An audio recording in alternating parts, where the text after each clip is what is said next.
அம்மா தாயம்மா. வாங்க சாமி, வாங்க உள்ள வாங்க சாமி, உள்ள வாங்க உள்ள. வரம்மா.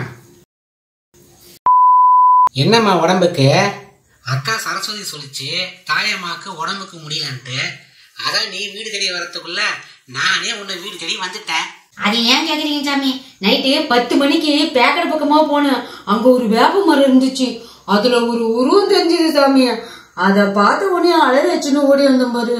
அதுல இருந்து கை காலெல்லாம் ஒரு வேலை வேலைன்னு ஜொரம் அடிக்கிற மாதிரி இருக்குது. ஒன்னும் முடியல சாமி உடம்ப. ஓ, அதான் குழந்தை பயந்து வந்திருக்குது. உன்னை பேய் பிடிச்சுனுக்குதுமா. நீ ஒன்னையும் கவலைப்படாதம்மா. இந்த முனியாண்டி சாமி வந்திருக்குல்ல, அந்த பேயை விரட்டிடுறேன். நாங்க உன்ன மாதிரி கொண்ட பேய பார்த்து கொஞ்சம் கிட்டவா தாய். என்னென்ன சொல்றோம் பாருங்க.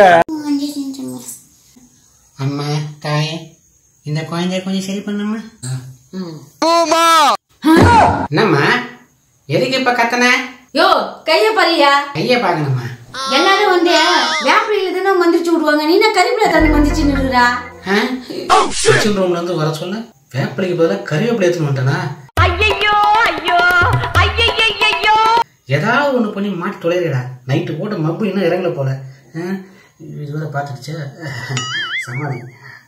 அது ஒன்றும் இல்லை தாய். கருவேப்பிலையா இருந்தா என்ன, வேப்பிலையா இருந்தா என்ன, ரெண்டுமே முக்கியத்துவம் வாய்ந்ததுதாம்மா. கறிவேப்பிலை சாப்பிட்டா உடம்புல இருக்கிற வியாதி போகும். வேப்பிலையை அடிச்சா உடம்புல இருக்கிற பேய் போகும். அவ்வளவுதான். நீ நல்லா சமாளிக்கிற. எல்லாரும் வேப்பிலையை வச்சுதான் பேய் ஓட்டுவாங்க. ஆனா நீ கறிப்பிலையை வச்சு பேய் ஓட்டுற போரு. நீ ஒரு டுபா போலன்ட்டு ஊர்ல எல்லாரும் சொன்னாங்க. எங்க அக்கா நம்பல. அவர் மந்திரிச்சு விட்டா சரியாயிடுன்னு சொல்லிச்சு. அது ஒரு லூசு. இந்த போன இரு, ஊர்ல போய் எல்லாருக்கிட்டையும் சொல்ற நீ ஒரு டுபா கல்லுன்ட்டு. அதெல்லாம் ஒன்னும் சொல்லிடாதம்மா. அது இதையும் சொல்லிதான் வயிற்று பழப்பு ஓட்டி இருக்கிறேன். ஊர்ல எல்லாரும் என்ன உண்மையான சாமியார் நினைச்சுக்கிறானுங்க. நீ போட்டுக்கிட்டு கொடுத்துடா தாய். ஐயோ ஒரு கூப்பிடு தாயை கொடுக்கும் உங்க அக்காளுக்கா. சரி சரி போனா போ, ஓடி போ இங்க இருந்து. மாவனை உன்னை மன்னிச்சு விட்டுட்டேன். இனிமே என்னையும் எங்க அக்கையும் ஏமாத்திரவாள வச்சுக்காத. இனிமே நான் வெளியே எங்கேயும் ஸ்கீம் போட மாட்டேன். கம்முன்னு இருந்துக்கிறேன் சரியா? மூஞ்ச முதலையும் பாரு. பேய கூட நம்பிடலாம் பொழுது. இது ஒரு பண பேய். நல்ல காலம் இதுகிட்ட மாட்டிருந்தனா நம்ம பணத்தெல்லாம் புடிக்கிட்டு இருக்கோம். தேவையில்லாம மாடி தொலைச்சிட்டீடா.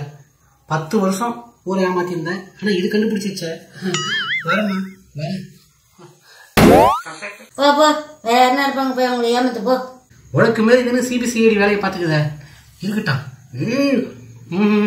போறேன் போறேன் போறேன். இது ஒண்ணு அவசரத்துக்கு வருதா?